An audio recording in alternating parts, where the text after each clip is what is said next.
పిల్లరా, మనందరం కూడా నేల మట్టి వారమే, నేల మట్టితో తీయబడిన వారమే. మన జీవితాలు కూడా నీటి బుగ్గగా మార్చబడాలి. మన జీవితం ఎండే జీవితం ఏ మాత్రం రాకూడదు. ఒక ఎండే అనుభవంలోకి మనం వెళ్ళకూడదు.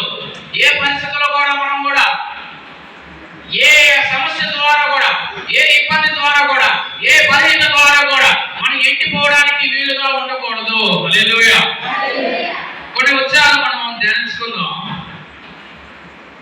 అదే అధ్యాయం, అదే గ్రంథంలోని 3వ అధ్యాయం, అదే గ్రంథం 3వ అధ్యాయం 17వ వచనం చదువుకుంటే, ఆయన ఆదాముతో, నీవు నీ భార్య మాట విని తినవద్దని నేను నీకు ఆజ్ఞాపించిన వృక్ష ఫలము తింటివి గనుక నీ నిమిత్తము నేల శపింపబడి ఉన్నది. దేవుని సోదరులు చెప్తారు గట్టిగా హల్లెలూయా. ఇప్పుడు ఇది ఏ నేల? శపించబడిన నేల. శపించబడిన నేల. ఈ నేలలోనే నదులు ఉన్నాయి, ఈ నేలలోనే తోటలు వేయబడ్డాయి, ఈ నేలలోనే రకరకాల ఫలవృక్షాలు ఉన్నాయి, ఈ నేలలోనే ఆ ఆదామవ్వలు ఎంతో సంతోషంగా ఉన్నారు, ఈ నేల వల్ల వాళ్ళు సుఖంగా ఉన్నారు, ఈ నేల వల్ల వాళ్ళు ఆశ్రయించబడ్డారు, ఈ నేల వల్ల సుఖ జీవితం అనుభవించారు. ఈ నేల ఇప్పుడు ఏమైపోయింది? శపించబడిపోయింది. ఏ నేల ద్వారా వీళ్ళు ఆశ్రయించబడ్డారో ఆ నేల ద్వారా వీళ్ళు ఏమైపోయారు? శాపాన్ని అనుభవిస్తున్నారు. వీళ్ళ నిమిత్తం నేల శపించబడిపోయింది. అంటే నీటి బుగ్గతో ఉండాల్సిన ఈ శరీరము, ఈ నేల కొందరి జీవితాలు మన దేంతో ఉంటుందంటే శాపంతోనే ఉంటుంది. హల్లెలూయా. కొందరి జీవితాల్లో మనం చూస్తుంటే శాపం కనబడుతుంది, శాపంతో నింపబడుతుంటది. వాళ్ళు ఏ పని తలపెట్టినా అది శపించబడుతూ ఉంటుంది. వాళ్ళు ఏ మాట్లాడినా ఆ మాట శాపంగానే మార్చబడుతుంటుంది. వాళ్ళు ఏ కార్యం చేయాలనుకున్నా అది శపించబడిపోతుంటది.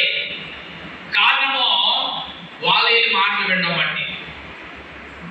దేవుడు ఏమంటున్నాడు? నీవు నీ భార్య మాట వినినందున ఈ నేల శపించబడి ఉంటుంది. మనం ఏ మాటలు వింటున్నాము? ఆదాము విన్న మాట ఆశీర్వాదకరమైన మాట, శపించబడిన మాట. అంటే అది శపించబడిన మాటే కాబట్టి నేల ఏమైంది? శపించబడింది. అది ఆశీర్వాదకరమైన మాట కాదు. మనం అందరం కూడా మన జీవితాలు ఆస్వాదించబడే మాటలు వినాలి, మన జీవితాలు బాగు చేసే మాటలు వినాలి, మన బ్రతుకులు అభివృద్ధి చెందించే మాటలు వినాలి. కానీ మన జీవితాలు నాశనం చేసే మాటలు మనము వినకూడదు. హల్లెలూయా. మన దగ్గరకు వచ్చి చాలా మంది చాలా రకాలుగా మాట్లాడతారు. నా మాట విను అంటారు. ఏమండి, మన దగ్గరకు వచ్చే మనం అబద్ధం ఆడమంటారు, లేకపోతే దొంగతనం చేయమనే మాటలు మాట్లాడతారు, లేకపోతే సినిమాకి వెళ్దామనే మాట మాట్లాడతారు, లేకపోతే ఆ కుటుంబాన్ని పాడు చేద్దాం, వాళ్ళతో గొడవ పడదామని ఇలాంటి మాటలు మన చెవులు పడతాయి. ఇలాంటి మాట్లాడే వ్యక్తులు మన దగ్గరకు వచ్చి షేర్ చేసుకుంటారు. ఇలాంటి మాటలు మనం వినడానికి వీలు లేకూడదు. హల్లెలూయా. ఇలాంటి మాటలు మన జీవితాలకు ఆశీర్వాదకరము కానే కాదు.